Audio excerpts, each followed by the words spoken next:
अस्सलाम वालेकुम Zahid here and I welcome all of U. अच्छा जीअं त अॼु पंहिंजो टॉपिक आहे सेल ऑर्गेनिलीज़। त सेल जे अंदरि बाबा कहिड़ियूं कहिड़ियूं शयूं हूंदियूं आहिनि, ठीकु आहे।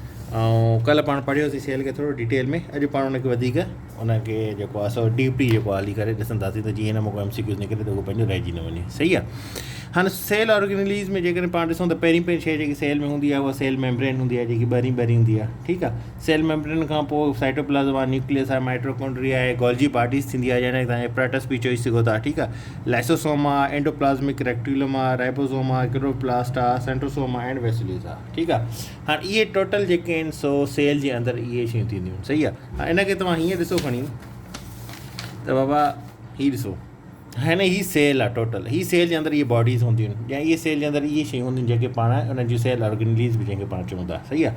हाणे पहिरीं शइ जेकी इहे बिल्कुलु लास्ट में हूंदी आहे, बिल्कुलु सेंटर ते हूंदो आहे, ठीकु आहे। इनखे पाण चवंदा आहियूं न्यूक्लियस, ठीकु आहे। न्यूक्लियस तव्हांखे ख़बर आहे इहो सेंटर ते हूंदो आहे, पर एनिमल सेल में हीअ न हूंदो आहे। एनिमल सेल में चेंज हूंदो आहे, हीअ प्लांट सेल आहे, सॉरी प्लांट सेल में हीअ न हूंदो आहे। एनिमल सेल में जेको आहे सो उहो बिल्कुलु सेंटर में हूंदो आहे, ठीकु आहे। हाणे उनखां पोइ जेको आहे सो हीअ जेकी शयूं, इनखे पाण चवंदा आहियूं रफ एंडोप्लाज़्मिक रेक्टिकुलम चऊं था, ठीकु आहे। हीअ जेके बॉडीज़ आहिनि ही, इनखे पाण माइटोकॉन्ड्रिया चऊं था, ही लाइसोसोम्स आहे। हे जेके आहिनि हितां जेके स्टार्टिंग वठे थी आहे, इनखे पाण सेंट्रोसोम चऊं था, ठीकु आहे, सेंट्रोसोम।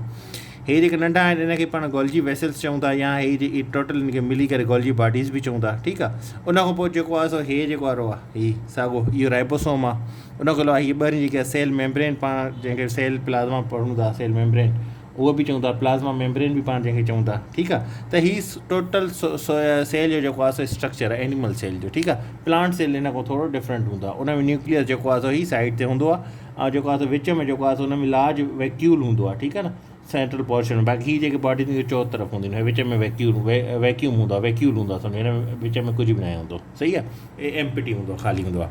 त हीअ हाणे एनिमल सेल आहे। हाणे इन में इहे शयूं आहिनि, पाण हिन में हिकु हिकु करे हाणे शइ पढ़ंदासीं। नंबर 1 ते अचे थी प्लाज़्मा मेम्ब्रेन।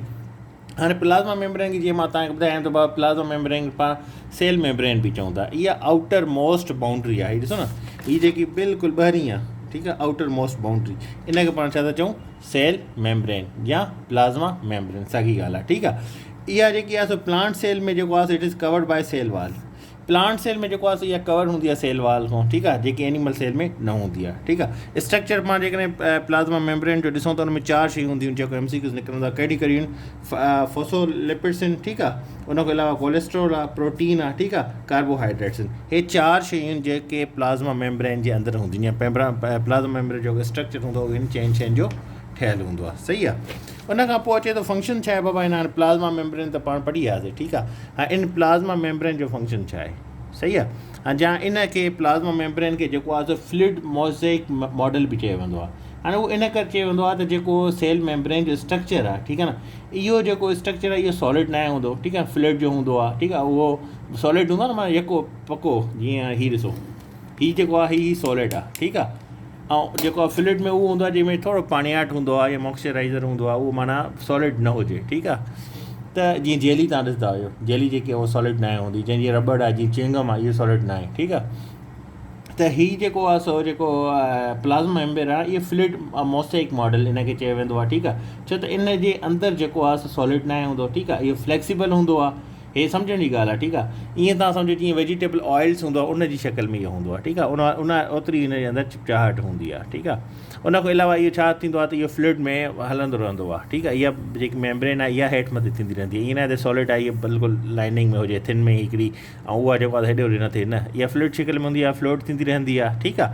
ऐं इहे जेके आहिनि सो मूव कंदा आहिनि साइड वे, ठीकु आहे, within cell membrane. Cell membrane जे अंदरि जेको आहे सो इहो फ्लूइड जेको आहे सो छा कंदो आहे, मूव कंदो आहे। हीअ सिर्फ़ु तव्हांखे सम्झाइण लाइ, हिन में का 1 पेपर जे हिसाब सां नथी अची सघे, सिर्फ़ु हीअ शयूं 4 तव्हांखे यादि रखणियूं आहिनि, हीअ वारियूं जेके पाण करे आयासीं। त बाबा जेको आहे सो प्लाज़्मा मेम्ब्रेन जेको आहे सो छांजी ठहियलु आहे, ठीकु आहे। स्ट्रक्चर छा आहे प्लाज़्मा मेम्ब्रेन, त प्लाज़्मा मेम्ब्रेन जेको आहे 4 डिफरेंट मॉलिक्यूल्स जी ठहियलु आहे, ठीकु आहे, कंपोज़ थियल आहे। कहिड़ी कहिड़ी, फोसोलिपिड्स, कोलेस्ट्रोल, प्रोटीन एंड कार्बोहाइड्रेट्स, बसि इहे शयूं तव्हांखे यादि करियूं। उनखां पोइ जेकॾहिं पाण ॾिसूं त बाबा हाणे फंक्शन्स छा आहिनि, प्लाज़्मा मेम्ब्रेन जा फंक्शन्स छा आहिनि। फंक्शन कहिड़ा ऐं नंबर 1 ते जेको हिन में फंक्शन अचे थो उहो अचे थो ट्रांसपोर्ट ऑफ मटीरियल। हाणे ट्रांसपोर्ट ऑफ मटीरियल में ही इंपॉर्टेंट हूंदो आहे, हिन जो इहो बिल्कुलु इंपॉर्टेंट फंक्शन आहे प्लाज़्मा मेम्ब्रेन जो।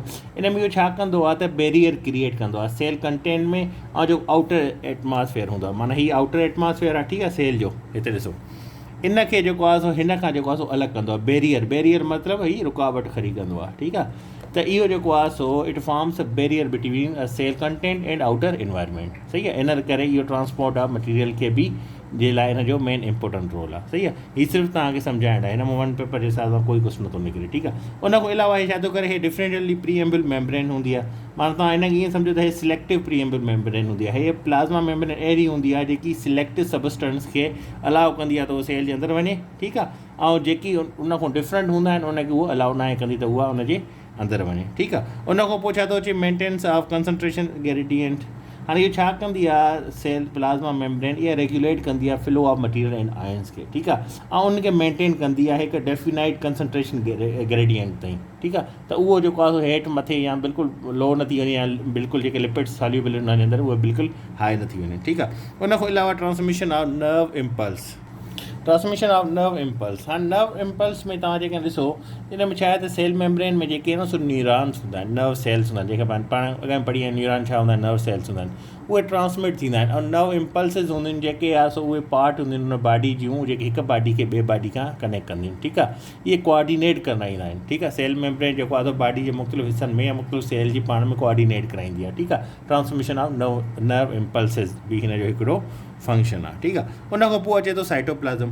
हाणे साइटोप्लाज़म छा आहे, जीअं पाण हिते ॾिसी आयासीं,